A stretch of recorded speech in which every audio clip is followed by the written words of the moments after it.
Washington, d'un autre côté, je disais, il était sur sa lancée. Aujourd'hui, on apprend, par l'intermédiaire toujours de Madame Leavitt, qui est la porte-parole de la Maison-Blanche, que Trump veut se payer le Groenland et que Marco Rubio va d'ailleurs voir la semaine prochaine les responsables danois, puisque c'est eux, les Danois, qui ont le protectorat, en rappelant la Maison-Blanche aussi que les Danois sont dans l'OTAN. Donc, il y a non pas un billard à trois bandes parce que c'est la même famille, mais il y a quand même ce côté un peu disruptif où on disait, moi j'entendais encore des observateurs, mais Trump il va pas du tout acheter ça n'a rien à voir, il va pas aller sur Groenland.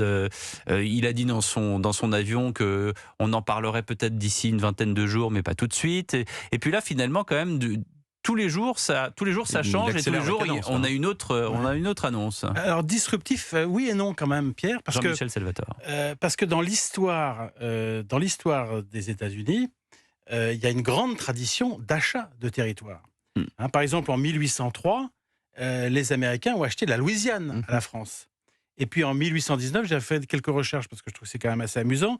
En 1819, les Américains ont acheté la Floride aux Espagnols. Et en 1867, ils ont acheté l'Alaska à la Russie. Bon. Et l'un des derniers épisodes, c'est qu'ils ont acheté les îles Vierges au Danemark. Et ça, c'est beaucoup plus récent.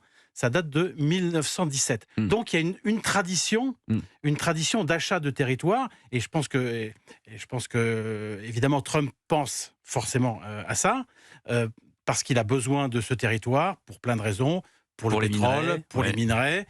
Et pour des raison aussi, des raisons géostratégiques. Oui, Ksenia. Absolument, c'est la stratégie des États-Unis de sécuriser les plus grandes réserves énergétiques, les ressources. À mon avis, c'est ça ce qui, en fait, était le plus grand. C'était l'objectif à Venezuela, le changement de régime. C'était important aussi pour le contrôle, mais les réserves, c'est plus important. Donc, je pense que Groenland, c'est dans le viseur de Donald Trump. Je ne pense pas qu'il va arrêter de parler. Après, ça va créer beaucoup de problèmes au sein de l'OTAN, c'est sûr. En tous les cas, je pense que Donald Tusk a dit que... Donald Tusk, le Premier ministre polonais, exactement. Il a dit que si les États-Unis prennent Groenland, c'est la fin de l'OTAN. Donc aujourd'hui, on parle d'achat de Groenland. C'est assez étonnant d'ailleurs de la part d'un dirigeant polonais qui est les Polonais sont très atlantistes. Ils achètent des F-35. Mais le Danemark aussi. Ils ont le Danemark aussi. Ils ont une base à Rzeszów qui est en Pologne avec des Américains qui sont sur place. C'est assez, j'allais dire, osé de la part de Tusk de dire, tiens, voilà, c'est la fin de l'OTAN. Oui, mais si à la fin de l'OTAN, est-ce que c'est vraiment une bonne opération pour les Polonais qui sont à la frontière avec les Biélorusses et avec l'Ukraine et avec tout un pays en ce moment qui est un pays en conflit. Alors les Russes doivent regarder ça avec une certaine curiosité quand même, parce que tout ce qui affaiblit l'Europe est bon pour la Russie quand même. Et c'est assez aussi marquant de voir à quel point une déclaration peut avoir une traînée de poudre.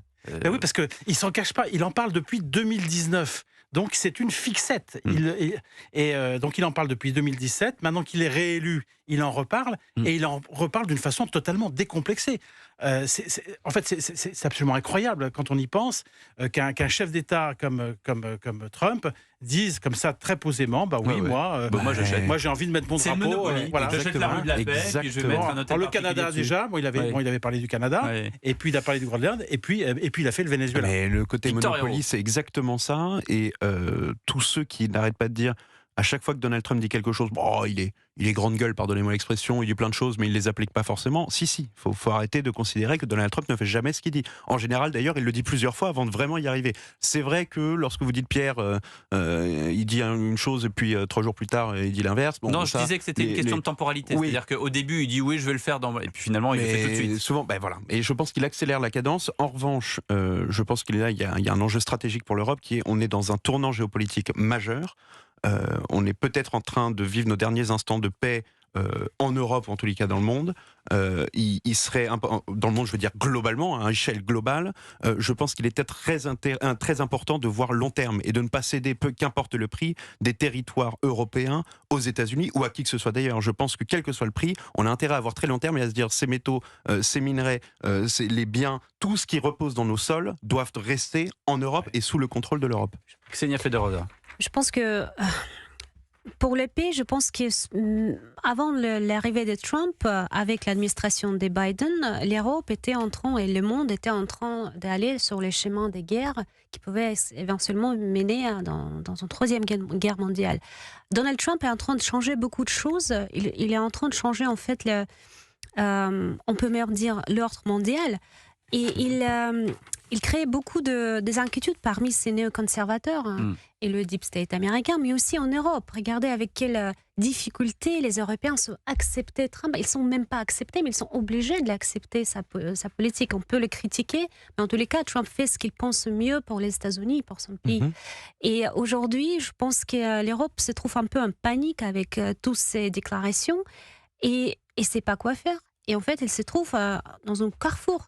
Est-ce qu'ils vont continuer à essayer de jouer le même rôle de quelqu'un qui décide rien sous la protection, et je prends ça dans dans les brackets des États-Unis, ou est-ce que l'Europe va entre guillemets, merci beaucoup, ou est-ce que l'Europe va trouver sa place et les pays européens vont trouver sa place, surtout la France qui a tout pour être un pays souverain, qui a dissuasion nucléaire.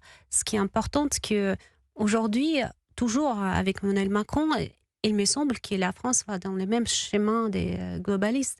Et ce n'est pas un chemin qui peut mener quelque chose de bien, je pense, économiquement. Et ça sera toujours dépendant des États-Unis.